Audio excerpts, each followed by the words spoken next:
Tetapi menurut kamu, siapakah aku ini? Ibu bapak, saudara-saudari, umat beriman sekalian yang terkasih dalam Kristus. Dalam perjalanannya ke Kaisarea Filipi, Yesus mengajukan pertanyaan ini kepada murid-muridnya. Ada dua maksud Yesus. Pertama, mengecek opini publik, pendapat khalayak ramai tentang siapa dirinya. Dan kedua, mengecek pandangan para murid sendiri, orang-orang di lingkungan terdekat, tentang pengenalan mereka terhadap Dia. Kata orang, siapakah aku ini? Dan murid-murid Yesus menjawab, ada yang mengatakan Yohanes Pembaptis, ada yang mengatakan Elia, ada yang mengatakan Yeremia, atau salah seorang dari antara para nabi. Tetapi menurut kamu sendiri, siapakah aku ini? Yesus menanyakan pendapat para muridnya, orang-orang yang selalu berada bersama-sama dengan Dia. Bukan pendapat orang, tapi kata mereka sendiri yang setiap saat hadir, ada, berkarya bersama-sama dengan Yesus. 3 tahun lamanya, murid-murid itu ada bersama-sama dengan Yesus, dan mereka tahu persis siapa Dia.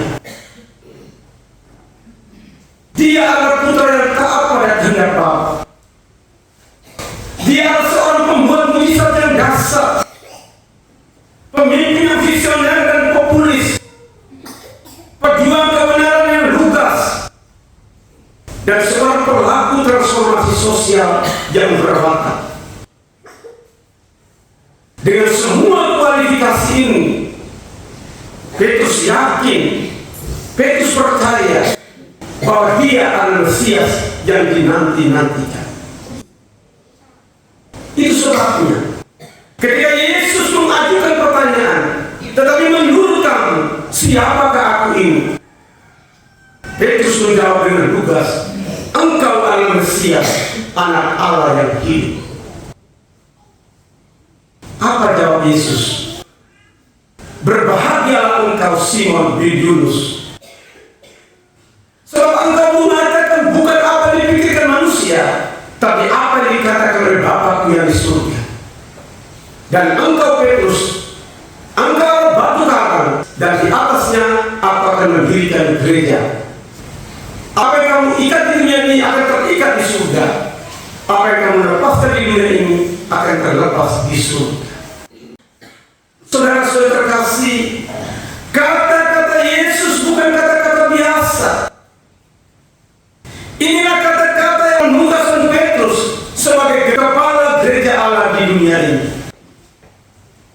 Sejak awal, Yesus telah memilih bagi gerejanya seorang pemimpin yang kelihatan, seseorang yang membawa umat Allah seluruhnya kepada kehendak Bapa. Dan Dia memberi kuasa begitu besar.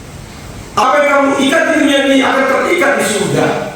Apa yang kamu lepaskan di dunia ini akan terlepas di surga.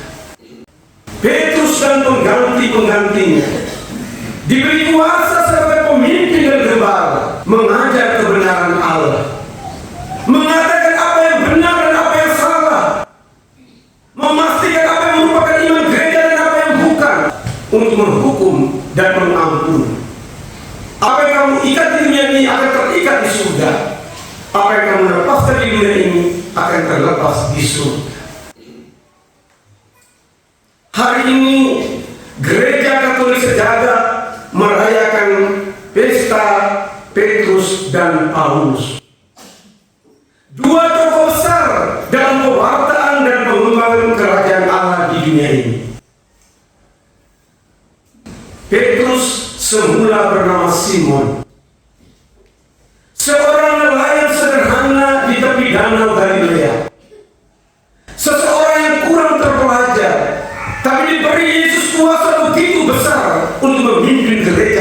dunia. Siapa Paulus? Dia semula bernama Saulus, seorang yang sejak masa muda melakukan penganiayaan terhadap orang-orang Kristen awal. Tapi sejak berjumpa Yesus dalam perjalanan di Damsyik, dia mengalami perubahan luar biasa. Dia mengalami pertobatan. Namanya berubah dari Saulus menjadi Saulus, dan dia tampil sebagai tokoh besar yang mewartakan kerajaan Allah, mewartakan Yesus kepada bangsa-bangsa bukan Yahudi, dari Makedonia hingga Yunani. Lihat saudara-saudara, Yesus memakai semua orang. Dia memakai orang-orang biasa, dia memakai orang-orang tidak terpelajar, hingga orang amat berpendidikan, untuk bersama-sama dengan dia mengerjakan keselamatan, membangun kerajaan Allah di dunia ini. Pernah dengar cerita ini? Pada tahun 1944, persis di tengah kecaman Perang Dunia Kedua, sepasukan tentara Jerman masuk kota. Kota itu berantakan, penuh dengan reruntuhan kantor-kantor pabrik-pabrik. Dan patung Yesus yang berdiri persis di jantung kota itu remuk. Pecahannya berserakan. Para tentara itu kemudian berusaha untuk mengumpulkan kembali pecahan-pecahan patung Yesus, dan berusaha untuk mendirikan kembali tempat di mana patung itu semula berdiri. Dengan pekerjaan yang memakan waktu, mereka akhirnya berhasil mengumpulkan kembali kepingan-kepingan serpihan pecahan dari patung Yesus dan mendirikan kembali patung itu. Tapi tangan Yesus tidak berhasil mereka temukan. Yesus berdiri tanpa tangan, dan seorang tentara menulis di depan patung itu, "Aku tidak punya tangan lagi, aku butuhkan tangan." Kata-kata ini sangat kuat pesan. Yesus tidak ada lagi secara fisik. Kehadirannya secara fisik tidak ada lagi bersama kita. Tapi dia ingin menggunakan tangan kita. Dia ingin melibatkan kita. Dia ingin menggunakan tanganmu, tangan kita semua, untuk bersama-sama dia mengerjakan keselamatan. Mari ibu bapak saudara-saudari, dengan tugas dan peranan kita, dengan karisma-karisma kita persembahkan yang terbaik bagi perkembangan dan kemajuan kerajaan Allah di dunia. Selamat merayakan Pesta Santo Petrus dan Paulus. Amin.